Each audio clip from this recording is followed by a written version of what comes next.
하나님의 말씀은 사도행전입니다. 오늘부터 이제 우리가 두 달 동안 5월, 6월 동안 사도행전을 1장에서 28장까지 공부를 하게 되겠습니다. 오늘은 먼저 사도행전을 공부하기 전에 지난 시간까지 우리 두 달 동안 공부했던 신명기와 사도행전이 어떻게 연결되는가 그 부분을 이 말씀을 드리고 그 다음에 사도행전을 보도록 하겠습니다. 먼저 오늘 사도행전 1장 1절에서 8절까지 교독하겠습니다. 사도행전 1장 1절 데오빌로여 내가 먼저 쓴 글에는 무릇 예수께서 행하시며 가르치시기를 시작하신부터 그가 택하신 사도들에게 성령으로 명하시고 성천하신 날까지의 일을 기록하였노라.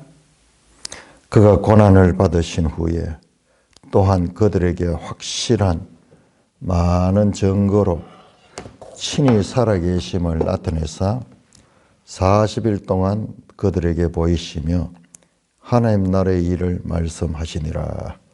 사도와 함께 모이사 그들에게 분부하여 이르시되 예루살렘을 떠나지 말고 내게서 들은 바 아버지께서 약속하신 것을 기다리라. 요한은 물로 세례를 베풀었으나 너희는 맨날이 못되어 성령으로 세례를 받으리라 하셨느니라. 그들이 모였을 때에 예수께 여쭈어 이르되 주께서 이스라엘 나라를 회복하심이 이때니까 하니 이르시되 때와 시기는 아버지께서 자기의 권한에 두셨으니 너희가 알 바 아니요 오직 성령이 너희에게 임하시면 너희가 권능을 받고 예루살렘과 온 유대와 사마리아와 땅끝까지 이르러 내 증인이 되리라 하시니라. 자, 우리 신명기 18장 한번 보겠습니다. 자, 먼저 30장을 보겠습니다. 신명기 30장 6절. 신명기 30장 6절입니다. 6절. 같이 읽겠습니다. 시작. 내 하나님 여호와께서 네 마음과 네 자손의 마음에 할례를 베푸사 너로 마음을 다하며 뜻을 다하여 내 하나님 여호와를 사랑하게 하사 너로 생명을 얻게 하실 것이며.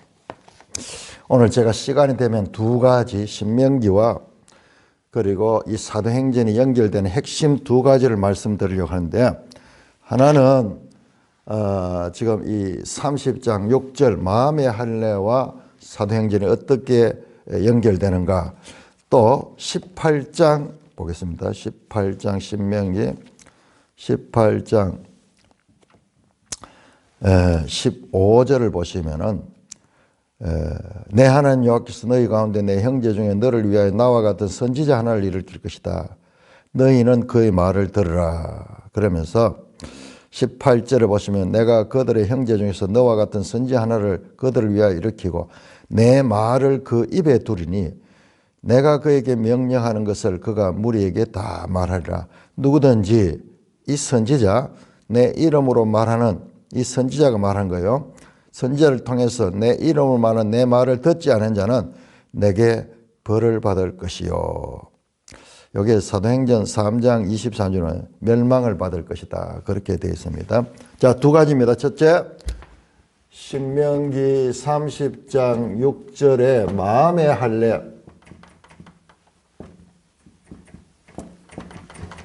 그리고 신명기 18장 15절에 그리고 18에서 19절에 나오는 선지자의 말을 들으라.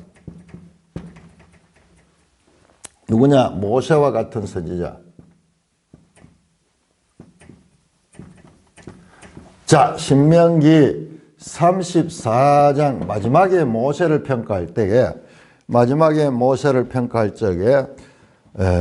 모세와 같은 선지자가 없었다 그렇게 말씀하시죠.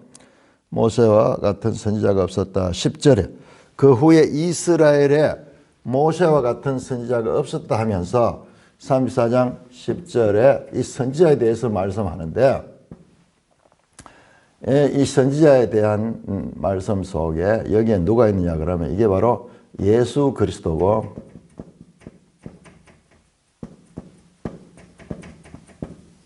그리고 이 마음의 할례는 사도행전에 성령의 세례, 성령 세례를 가리키는 겁니다. 참 우리말에 신비해요.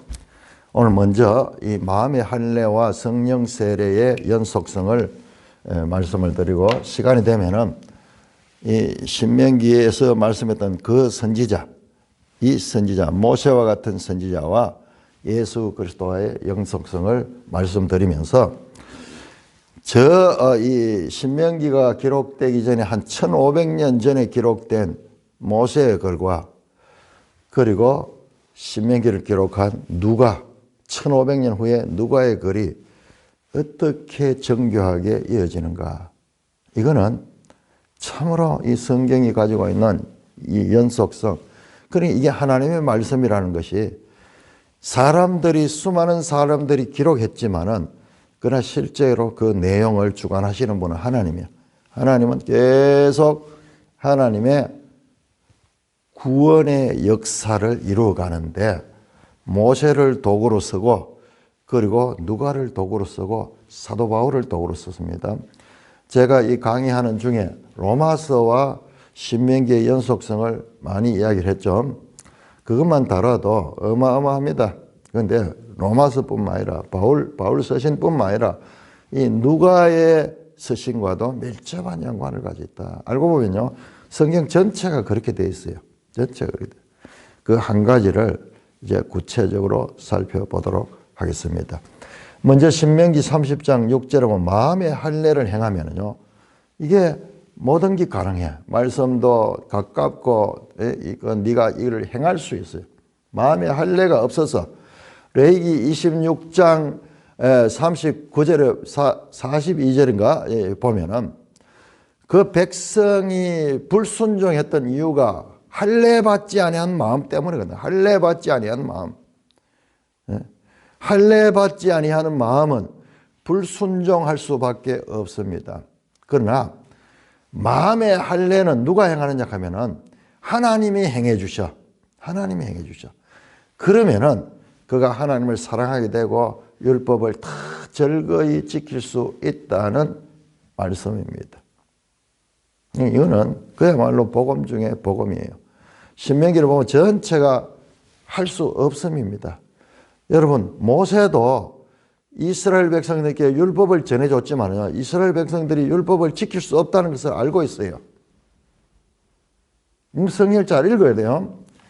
자, 우리 31장 27절을 보시면 내가 너희의 반역함과 목이 곧은 것을 아나니 오늘 내가 살아서 너희와 함께 있어도 너희가 이 여호와를 거역하며 하물며 내가 죽은 후에 너희 모든 것들이 29절 보면 내가 죽은 후에 너희가 스스로 부패하여 너희가 내가 명령한 이 법을 떠나서 이 진노를 당하게 되리라. 불순종하면 진노를 당하고. 모세 알고 있었어요. 그러면 왜 율법을 주셨느냐? 이것에 대해서 우리가 로마서가 다 설명해 주고 있는 거예요. 그러니까 로마서는 바로 깊은 이와 같은 배경을 가지고 있는 거예요. 율법을 전해준 모세가 이스라엘이 율법을 지키지 못한 걸 확신하고 있고, 사도 바울도 마찬가지로요. 율법 행위로서는 구원을 받을 자가 없다. 동일합니다. 모세 이야기가 다르고 바울 이야기 다른 게 동일해요. 동일합니다. 자, 그래서 이런 딜레마를 해결할 수 있는 것이 이 마음의 할례예요. 마음의 할례를 행하면은 그 30장 6절은 복음 중에 복음이야. 그러나 이것이 어떤 상태를 가리키는 건지 모세 자신도 몰랐을 거예요. 듣는 사람도 몰랐고요. 이 마음의 할례가 어떻게 행해지느냐? 여러분, 성령 세례를 받는 세례 요한이 예수님을 갖게 나는 물로 세례를 베풀었지만은 내 뒤에 오시를 이는 성령으로 세례를 베풀리라. 성령으로 세례를 베푼다. 우리 이 말에서는 세례 할례가 아주 비슷해요. 세례와 할례가 아주 비슷해요. 세례와 할례 비슷하죠. 근데 원어에서는 완전히 다른데 우리말에는 아주 이게 글자도 두 개로 되어 있고 레자로 끝이 나면서 그리고 이게 있는데 우리말이 아주 이런 면에서는 아주 신비했어요.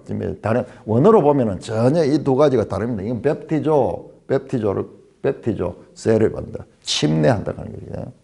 할례는 또 전혀 다른 그런 의미를 가지고 있어요. 그런 또 단어, 우리말에는 이긴데 이게 사실상 연속성이 있어요. 마음의 할례가 뭐냐? 성령으로 세례를 베푼다는 그 말씀이에요. 자, 이것을 성경에 쭉 보면은 신명기 이후에도 계속 이 주제가 나옵니다. 특히 에레미야하고 마음 가죽을 베라. 마음 가죽이 어디 있어요? 마음에 무슨 가죽이 있어요? 마음 가죽이 어디 있어요? 마음 가죽이 어디 있습니까? 그런데 이게 이제 마음의 할례를 행하는 거예요.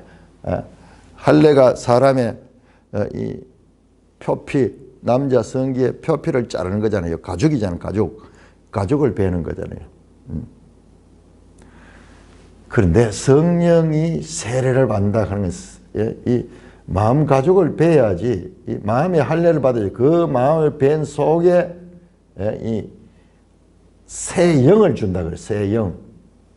에스겔 36장 25절에서 28절에서 그래서 새 영이 들어가면 마음이 새로워져. 일단은 마음이 갈라져야지, 마음을 베어야지 그 속에 뭐를 넣죠. 그러니까 상당히 그림 언어로, 시각적 언어로 그렇게 성경이 기록되어 있어요. 누구든지 들으면 이해할 수 있도록. 자, 그래서 새 영이 또 내 영이라고 해요. 내 영. 성령이, 하나님의 성령이 들어간 거예요. 그러니까는 이 마음의 할례는 모세가 이야기를 했고, 그 다음에 선지자들이 계속 더 발전적으로 했어요. 에레미야는 31장 31절에서 33절에서 내 법을 너희 속에 두고 내 말을 너희 속에 둘 것이다. 마음 속에 둘 것이다. 옛 언약은 이 돌판에 기록을 했지만은, 그러나 새 언약은 마음이야. 이게 바로 전부 새 언약이에요. 새 언약. 자, 이것이 구체적으로 어떻게 전개되는가를 우리가 살펴보도록 하겠습니다. 먼저 누가복음 24장을 보겠습니다. 누가복음 24장. 자, 누가복음을 왜 보느냐 그러면은 사도행전과 누가복음은 같은 저자가 기록한 것이죠. 같은 저자가 기록한 거죠. 같은 누가가 기록을 했습니다. 부활하신 예수님께서 성천하시기 직전에 제자들에게 말씀하시는데 24장 49절 보면은 47절부터 보면은 예수님께서 이제 마지막으로 또 그의 이름으로 죄사함을 받게 하는 회개가 예루살렘에서 시작하여 모든 족속에게 전파된 것을 기록했다. 자, 여기 중요하죠. 예루살렘에서 시작해서 모든 족속, 신명기 할 때 제가 늘 강조했죠. 신명기의 끝은 이스라엘과 열방 모든 민족이 하나님을 찬송하고 하나님께 예배 드리는 거예요. 하면 창세기부터 아브라함 언약에서 그게 나와요. 그 일이 이제 성취가 되면서 그것이 구체적으로 시작은 예루살렘이고 그리고 목적지는 모든 족속이요. 그래서 사도행전에서는 땅 끝까지 가는 거게 바로 거기입니다. 그리고 이것을 하기 위해서는, 이 일을 하기 위해서는 마음의 할례를 받아야 그냥 되지 않아. 어떻게 하느냐? 예수님께서 말씀하는데 49절에 볼지어다 내가 내 아버지께서 약속하신 것을 너에게 보내주니 너희는 위로부터 능력이 입혀질 때까지 이 성에 머무라. 자, 내 아버지의, 자, 오늘 시간이 선지자까지 들어가기 힘들 것 같아요. 자, 그러면 일단 마음의 할례만 집중적으로 한번 보겠습니다. 누가복음 24장에서 말씀하여 내 아버지께서 약속하신 것, 약속하신 것을 내가 너희에게 보낼 것이다. 무엇인가 아버지께서 약속하신 것, 약속하신 것이라는 아주 이 추상적인 그런 표현이 됐습니다. 그런데 이 약속하신 것은 뭐냐 그러면은 후반절에 보니까 위로부터 능력이 입혀지는 거야. 이 약속하신 것은 위로부터 능력이 입혀지는 것. 수동적이죠. 수동적입니다. 본인이 위로부터 능력을 입는 것이 아니라 위로부터 능력이 그에게 부어지는 거예요. 능력이 입혀지는 것이다. 약속하신 것은 보시고 이것의 출처는 아버지 하나님께로부터 시작이 되어서 예수님이 보내주시는 거예요. 보내주신 거예요. 자, 이게 구체적으로 가리킨 것이 사도행전 2장 33절입니다. 우리 한번 볼까요? 사도행전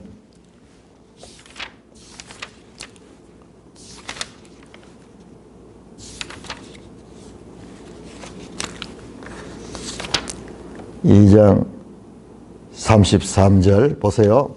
2장 하나님이, 자, 주체가 하나님입니다. 하나님이 오른손으로 예수를 높이시며 그가 약속하신 성령. 자, 여기에는 이 약속하신 것, 위로부터 능력이 입혀지는 것, 이걸 갖다가 뭐냐? 이거를 성령이라고 베드로가 말씀하는 거야. 베드로가 말씀하는 거야. 베드로는 완전히 변화받았어요. 그리고 하늘의 지혜를 가지고 이제 예수님의 말씀을 바르게 이해할 뿐만 아니라 바르게 전하고 있는 거예요. 자, 약속하신 것 위로부터 오는 능력, 이게 성령이라는 것이 이제 드러났습니다. 성령을 아버지께 받았어. 자, 이 주체가 아버지께서 내가 준다 그랬죠. 지금 사도행전 2장 33절에 베드로의 설교에서 정확하게 이와 똑같은 말씀합니다. 약속한 성령을 아버지께 받아서 너희가 보고 듣는 이것을 부어줬느라. 입혀졌다 하고 여기 표현, 위로부터 능력이 입혀졌다. 이번에는 부어졌다. 그러니까 수동적이죠. 사람의 입장에서 수동적인데 하나님께서 그리스도를 통하여 덮어주는 거예요. 입혀주는 거예요. 이게 바로 뭐냐? 2장 나오던 오순절 성령 강림. 이 오순절 성령 강림, 사도행전 2장의 오순절 성령 강림은 이렇게 모세로부터 예언이 되었다가 바로 예수님께서 새 언약. 자, 새 언약이라는 것은 뭐냐? 그러면 새 언약은 예수님의 죽으심과 부활하심과 성천하심과 성천한 후에 위로부터 능력이 입히거든요. 성령을 보내심. 이 전체가 새 언약입니다. 예수님께서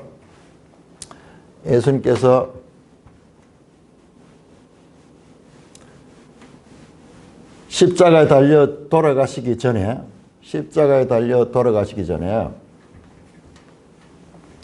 예수님께서 마지막 만찬을 하시면서 이는 내가 피로 묻는 새 언약이다. 그러니 너희가 먹으라, 받으라. 그렇게 하면서 마지막 만찬했죠. 그 새 언약이 바로 많은 사람들은 이렇게 생각해요. 예수님의 죽으심을 가리키는 것이었는데 죽으심뿐만 아니라 부활하시고 성천하시고 성령을 보내시고 그러니까는 보세요. 에레미야가 이야기하고 에스겔이 이야기했던 새 영을 보내주고 새 마음을 주겠다는 거예요. 이것이 모세로부터 켜켜이 역사 가운데 선지자를 통해서 하나님이 말씀하셨던 바로 그것이 바로 이 새 언약입니다. 그래서 이것을 한자어로 우리가 신약이라고 해요. 신약. 바로 이 전부 다 그리스도와 예수 그리스도로부터 비롯된 거예요. 자, 그렇게 보면은 예수님께서 마지막 지상생의 마지막 십자가 달려 돌아가기 전에 마지막으로 제자들에게 강조해서 가르친 내용이 요한복음 14장에서 16장에 나오는 다락방 강화예요. 다락방 강화. 이 다락방 강화의 주제가 뭐냐 그러면은 보혜사 성령입니다. 보혜사 성령. 이 보혜사 성령이 와서 너희 가운데 거할 것이며 그가 너희 진리의 영으로서 너희를 가르칠 것이며 내가 가면은 그가 오는 거예요. 내가 가면 예수님이 가시면은 보혜사 성령이 오시는. 그리고 그가 너희 속에 예수님은 그냥 혼자 한 지역에 이 고정된 그런 한 인물이었지만은 보혜사 성령님은 그런 차원이 아니에요. 동시에 모든 사람들의 마음속에 역사하실 수 있는 시간과 공간을 초월하시는 하나님의 능력입니다. 그래서 이 보혜사 성령에 대해서 가르쳤고 그것이 마지막 강이에요. 그러니까 이 모든 것이 예수님의 사역의 마지막은 바로 성령에 대한 것이었고 부활하셔도 마지막에 누가복음에서 이렇게 말씀해요. 이것이 사도행전에 그대로 성취되었던 것입니다. 성취되었던 것입니다. 자, 사도행전 1장에 보시면은 그 말씀이 똑같이 나옵니다. 누가복음에 했던 말씀. 1장 4절 보시면요. 사도와 함께 모이사 그들의 분부하여 이르시되 예루살렘을 떠나지 말고 내게서 들은 바 아버지께서 약속하신 것을 기다리라. 요한은 물로 세례를 베푸서는 너희는 맨날이 못되어 성령으로 세례를 받으라. 이게 신명기에서 말씀하던 마음의 할례인 것입니다. 자, 그래서 8절에 성령이 너희에게 임하시면 너희가 정인이 될 수 있다.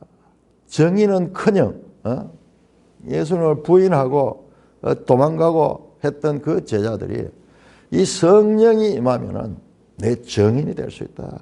땅끝까지 이르는 내 정인이 될 수 있다. 그 말씀을 하시고 그리고 사도행전 2장 1절에 오순절날이 이미 이르매 성령이 임하시고 그때부터 제자들이 완전히 변화됐어요. 물론 그 제자들 나머지에 대해서는 상세하게 이야기하지 않고 베드로 그 다음에 사도행전에서는 바울에 대해서 이야기인데 이들이 전부 다 성령의 사람이에요. 성령의 사람. 바로 모세가 이야기했던 마음의 할례가 행해진 사람들의 변화가 바로 이거예요. 무능력하고 심지어는 하나님을 대적하고 예수 믿는 자들을 핍박하던 그런 자들이 마음의 할례를 받고 나니까는 변화받아 가지고 그리스도의 일꾼이 되고 사도 바울은 고린도후서 3장에서 너희는 새 언약의 일꾼이다. 새 언약의 일꾼이다. 모세법 옛 언약의 일꾼이 새 언약의 일꾼이다. 그래서 사도행전은 바로 성령 행전을 할 정도로 사도행전 처음부터 끝까지 전부 성령의 역사입니다. 성령이 하나님과 함께 하셔서 일어나는 일들.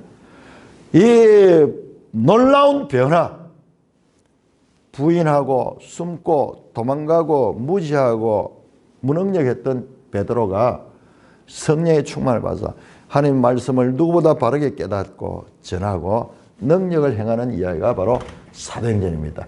이 사도행전의 성령의 역사는 바로 신명기 30장 6절에 나오는 마음의 할례를 받은 결과로 연결이 됩니다. 하나 정리합니다. 자, 신명기 30장 6절에 마음의 할례. 이것은 사도행전 1장, 2장 바로 성령의 오심, 성령 세례. 1장 5절에서 말씀하죠. 성령으로 세례를 받을 것이다. 성령. 이거로서 성취가 됩니다. 자, 두 번째 신명기 18장 15절 그리고 18에서 19절 나오는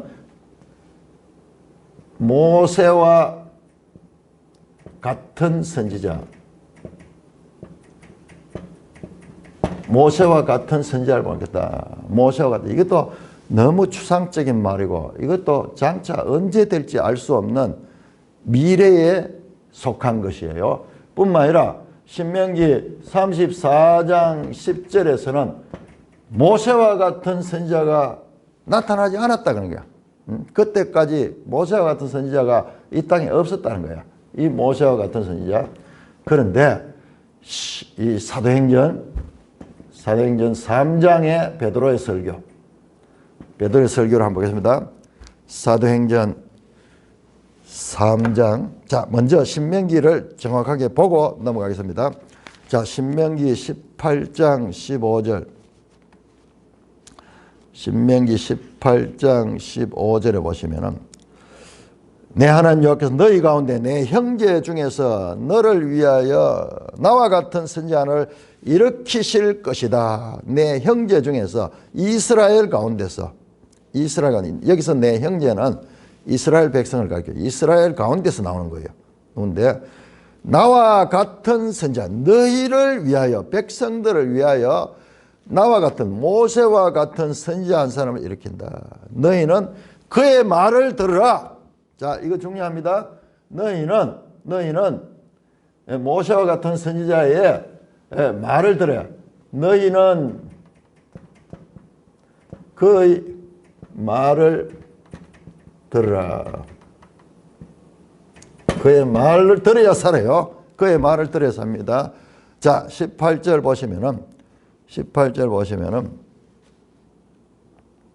내가 그들의 형제 중에 다시 한 번 더 이야기합니다. 15장 이야기를 너와 같은 선지자 하나를 일으키니 하나님 말씀이요. 너와 같은 너는 모세입니다.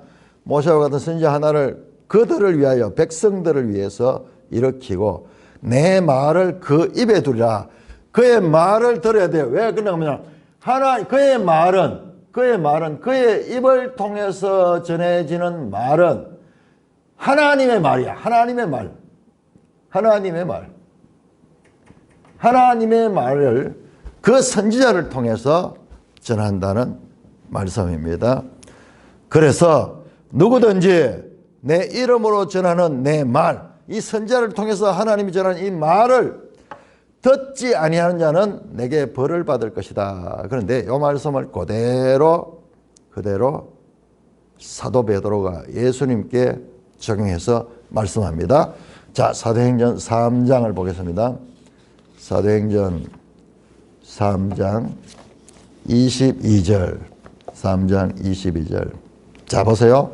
이 말씀을 그대로 이 베드로가 지금 이 2장 앞에 나왔던 이 마음의 할례에 대한 이 가르침도 베드로의 설교였고 그 다음에 3장의 이 말씀도 베드로의 설교입니다. 베드로.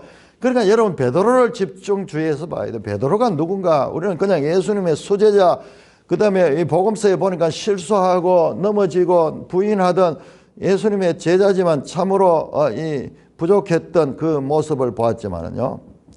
사도행전 들어가면 완전히 달라져요. 자, 모세의 율법을 지킬 수 없던 이스라엘 백성들이 지킬 수 있는 것은 마음의 할례를 통해서 되는 거예요. 베드로가 바로 이 마음의 할례, 즉 성령의 충만함을 받고 난 다음에 베드로가 완전히 바뀌어 거의 예수님 수준의 능력을 가지고 있고 말씀을 제대로 깨닫는 거예요. 먼저 말씀을 바로 깨닫고 그 다음에 능력을 가집니다. 위로부터 오는 능력을 받아서 병자를 고치고 죽은 자도 살리고 그리고 담대하게 이스라엘의 그 학자들 앞에 그 박사들 앞에서 무식한 어부가 조금 더 주눅이 들지 않고 오히려 그들에게 당당하게 하늘의 진리를 선포하는 사람으로 변화되는 그 가운데는 바로 마음의 할례가 있었고 그 마음의 할례는 베드로가 핵심적으로 가리키는 것이 뭐냐? 바로 그 선지자에 관한 거예요. 3장 22절 모세가 말하되 주 하나님이 너희를 너희 형제 가운데 나와 같은 선지자 하나를 세우니 너희가 무엇이든지 그의 모든 말을 들을 것이다. 똑같죠? 자, 신명기 말씀을 그대로 가죠. 신명기의 말씀을 그대로 가죠. 너희는 그의 모든 말씀을 들어야 돼. 여기는 좀 더 포괄, 더 강조된 모든 말씀을 들어라. 누구든지 그 선지자의 말을 듣지 않은 자는 백성 중에 멸망하다. 여러분들 신명기 18장 18절에서 19절하고 딱 대조해놓고 이 말씀을 그대로 지금 인용하면서 지금 말씀하는 거예요. 누구든지 여기도 마찬가지 신명기 누구든지 그를 통하여 말씀하시는 그 선지자의 말을 듣지 않는 백성 중에 멸망을 받으라. 우리 여기 신명기는 듣지 않는 자는 벌을 받을 건데 벌이 아니고 멸망이는 멸망. 그러니까는 살 수 있는 거는 그의 말을 들어서요. 그의 말을 들어야지 살 수 있는 것입니다. 누구? 하나님께서 말씀하게 하신 그 선지자, 그 선지자의 말을 들어요. 그러면 그 선지자가 누구냐? 24절 사도행전 3장 24절입니다. 또한 사무엘 때로부터 이어 말한 모든 선지자도 이때를 가리켜 말했다. 자, 사무엘 이후에도 선지자들이 쫙 나오는데 수많은 선지자 나오죠. 우리 기록 선지자들이 있고 에레미야, 이사야, 에스겔 같은 이런 성경을 기록으로 남긴 선지자들이 있고요.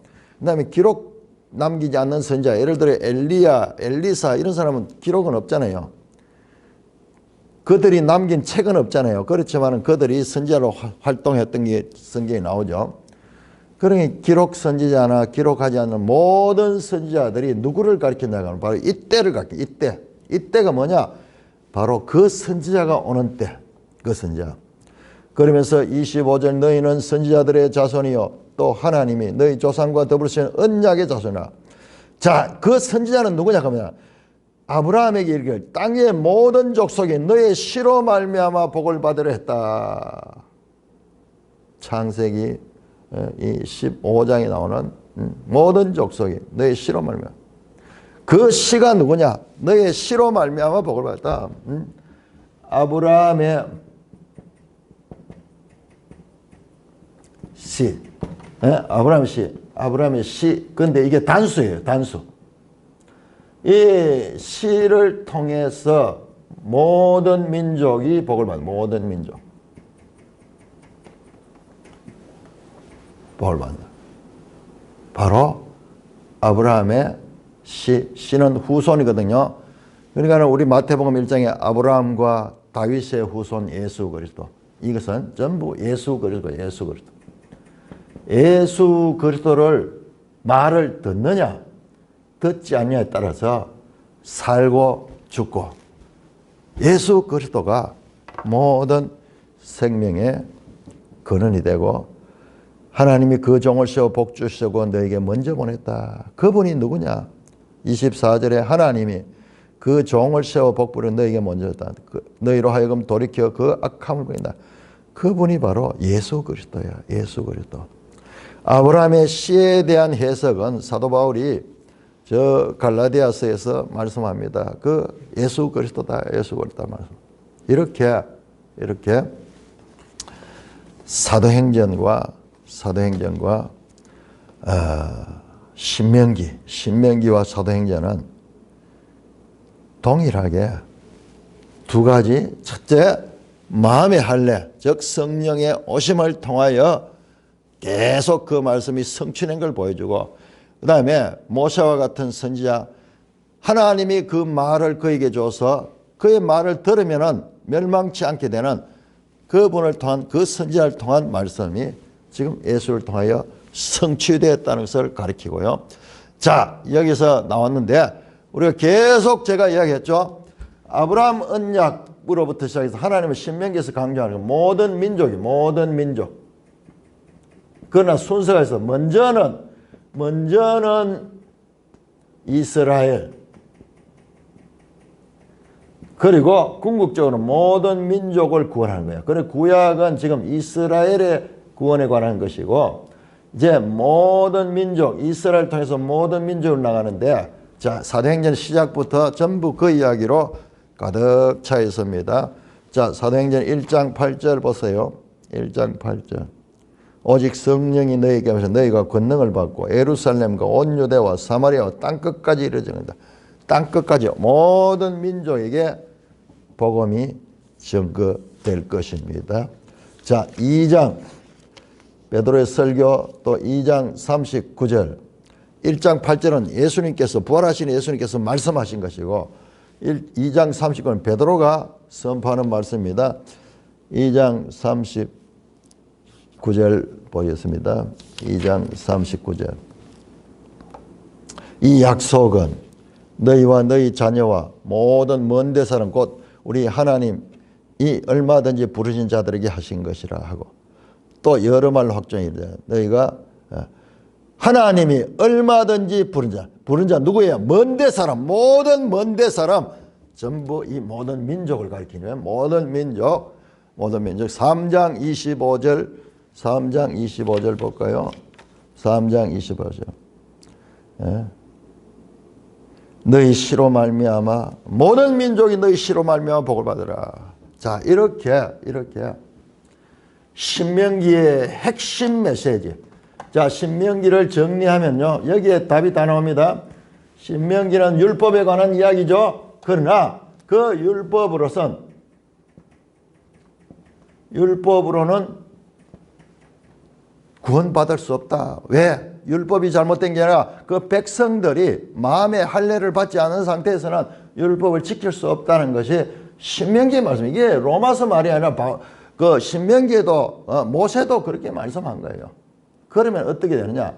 하나님이 은혜를 베푼데 그 은혜가 마음의 할례예요. 은혜로만 된다. 은혜는 사람이 아니라 하나님께서 주시는 선물이야. 성령을 보내서 마음의 할례를 받아서 그들이 할 수 있는, 그것이 이제 사도행전에 나타나고, 뿐만 아니라 그 선지자, 그 은혜 가운데는 마음의 할례와 그 선지자가 와서 그 일을 해줄 거예요. 그 선지자가 오셔서 십자가의 이 구속 사역을 하시고 성천하셔서 성령을 보내주는, 순서적으로 보면은 그 선지자가 먼저 오고, 그 다음에 그 선지자가 십자가에 죽으시고 성천하신 다음에 마음의 할례가 해줘요. 그러니까 이 신명기 말씀도 전부 누구를 가르치냐? 바로 예수 그리스도를 가르치다. 핵심이. 수많은 신명기의 내용들은 율법 내용이에요. 율법 내용이지만은 핵심 주제는 이게 아니에요. 그러니까 우리가 헷갈리는 거예요. 그래 뭐냐? 바로 마음의 할례를 받아야 되고, 그 다음에 그 선지자의 말을 들어야 돼. 그 선지자의 말을 들으면은 마음의 할례를 받게 되고, 그리고 구원을 받게 되는 것입니다. 자, 여러분, 그러면은 신명기에 왜 그 많은 율법을 줬느냐? 너무 이상하지 않아요? 거기에 대한 설명이 바로 로마서예요. 로마서. 율법은 어떻게 하느냐? 율법은 바로 이 예수 그리스도께로 나아가는 출발점. 이 자체가 완결되는 것이죠. 율법으로는 어떻게 되냐? 율법으로는 죄를 깨달아. 죄의 각성. 내가 죄인이라는 것을 알아야지, 나의 절망된 상황을 알아야지 우리가 예수 그리스도로 나갈 수 있어요. 예수 그리스도는 우리의 죄 문제를 해결하러 오신 분이에요. 죄 문제. 이게 구원이야. 죄 문제를 구원하는 거야. 그래서 신명기의 그 율법 기록은 무의미한 게 아니고 그 모든 율법 기록이 우리가 이 율법에 의하면은 불순종하면 죄인이 될 수밖에 없다는 것을 아는 거예요. 율법으로는 죄를 깨닫게 하렵니다. 그 설명이 로마서에 다 나옵니다. 갈라디아서도 나옵니다. 그러니까 이게 신명기의 율법 기록이 잘못된 게 아니에요. 율법 기록을 통해서 우리가 죄인임을 깨닫게 되고 그리고 하나님의 거룩한 백성의 삶의 이 모델을 기준을 율법을 통해서 알 수 있습니다. 그러나 내가 죄인이기 때문에 내가 마음의 할례를 받지 않았기 때문에 그 율법이 오히려 내한테 저주가 되는 거예요. 이 모든 가르침이 로마서와 갈라디아서의 가르침입니다. 이걸 알아야 돼요. 이걸 알아야 돼요. 그러므로 예수 그리스도 그 선지자 그 다음에 그 선지자로서 마음의 할례 성령을 보내주는 그 사도행전에 그대로 등장되고 있는 거예요. 그래야 그때부터 이제 새언약 시대는 만민에게 이스라엘뿐만 아니라 세계 모든 나라에게로 복음이 전하되는 그 내용이 사도행전으로 이어지는 것입니다. 여러분 이게 성경이에요. 얼마나 놀랍습니까? 신명기로부터 1500년 후에 전혀 다른 특별히 기록한 자가 누가는 헬라인 이방인인데 그 이방인이 기록한 내용이 모세의 기록과 본인들은 서로 모를 거예요. 이런 관계는 모르고 우리는 성경을 통해서 이것이 이렇게 연결되고 있구나. 그러므로 성경은 뭐냐? 성경은 하나님의 구속사다. 전부 성경 내용 하나님의 구속사. 이것을 좀 더 풀어서 설명하면요. 이 구속사를 좀 더 풀어서 설명하면은 하나님의 구원 계시. 자, 구원 계시. 하나님이 구원하고자 하는 하나님의 말씀들 하늘로부터 오는 거예요. 우리가 만들어낸 게 아니라 구원 계시가 어떻게 역사 가운데서 모세 시대는 그냥 그 선지자에 대한 마음의 할례 이렇게 표현됐지만 이것이 점진적으로 구원 계시가 발전성 봤죠? 저 에레미야 때 와서 새 언약이라는 표현으로 되었고 에스겔에게는 새 영, 새 마음이라는 표현이 되었고 이것이 발전해서 예수 그리스도가 오셔서 이것을 완성하시고 지금 사도행전에서 이 모세의 신명기에서 예언됐던 그것이 어떻게 구체적으로 성취되며 이것이 땅끝까지 전파되어 가는가를 보여주는 거예요. 여러분 이게 성경이에요. 너무 놀랍지 않습니까? 1500년 전에 전혀 다른 언어로 되어 있고 다른 문화권에 살았던 그 사람이 여러분 한번 생각해 보세요. 우리가 지금 이렇게 글로 생각하니까 그렇죠. 우리 지금 현재 사는 사람도 이 대구 땅에도 여기에 200만 300만이 살고 있는데 여기에도 이렇게 달라요. 그 한 사람을 찾기가 그렇게 쉽지 않은데 수천 년 전에 하나님의 그 약속이 그 다양하고 변화무쌍한 역사 가운데서도 조금도 흔들리지 않고 계속 발전되며 예수 그리스도를 오게 하시고 그리고 예수 그리스도를 통해서 새 언약이 성취되게 하시고 성령으로 교회 시대를 열게. 자, 이것이 바로 다른 말로 하면 교회 시대. 저와 여러분들은 이 시대에 살고 있는 것입니다. 많은 사람들이 자꾸 이걸 갖다가 재림의 때에 초점을 맞는데 아니에요. 그리스도로부터 시작이 됐고 그러나 예수 그리스도의 초림과 모든 예언들은 이 초림에 집중되어 있습니다. 집중. 여러분 구약 성경은 예수님이 오시기 수백 년 전의 기록들이에요. 초림이 먼저 있고 그 다음에 이제 이 완성이 재림 때로 재림 때 이 모든 하나님의 구원에 계시는 완성이 될 텐데 성경이 가르치는 이 초림에 관한 메시지를 이거를 무시해버리고 재림에다 모든 것을 맞춰가지고 해석을 하는 건 잘못된 게 너무 많은 거예요. 그래서 우리 성경 신약을 이해하는 데는 이 개념 반드시 알아야 됩니다. 시작된 종말론. 무슨 말이냐?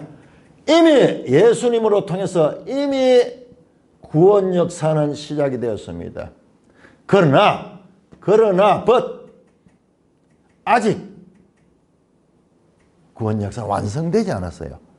언제 완성되냐? 예수님의 재림의 때 완성이 됩니다. 완성이 됩니다. 그래서 우리 이 신약에서는 이것이 바로 종말기라는 것은 예수님의 초림부터 재림 때까지 이 전체가 바로 종말기예요. 마지막 때예요. 마지막 때. 이 재림의 때는 종말입니다. 자, 이와 같은 구약에서 봤을 때 이게 종말기. 구약에는 계속 그날이 오면 그때 예수 그리스도 초림할 그때를 가리키는 거예요. 그래서 이와 같은 내용이 나옵니다. 자, 이렇게 오늘 우리는 사도행전에 들어가기 전에 우리가 바로 앞에서 공부했던 사도행전에 나오기 1500년 전에 모세를 통해서 기록한 신명기, 그 복잡한 내용들이 있지만 핵심은 바로 여기 있어요. 역시 그것이 신약이야. 로마서에서 사도 바울이 율법과 죄에 대한 그 문제를 다루고 예수 그리스도의 은혜에 대해서 다루고 있는 거. 전부 이 내용을 가르칩니다. 자, 이것이 사도행전에서도 그대로 연결되고 있다는 것을 우리가 알게 되는 참으로 놀라운 성경의 구성, 유기성이라고 하죠. 유기적인 관계. 어떻게 이게 가능할까? 그래서 성경이 하나님의 말씀인 것입니다. 하나님 아버지 은혜를 감사합니다. 앞으로 우리 사도행전을 공부하게 될 적에 하나님 성령으로 역사하시고 인도하여 주셔서 이 말씀을 바르게 하나님의 기록하신 뜻대로 깨닫게 하여 주옵소서. 예수님 이름으로 감사하며 기도드리옵나이다. 아멘.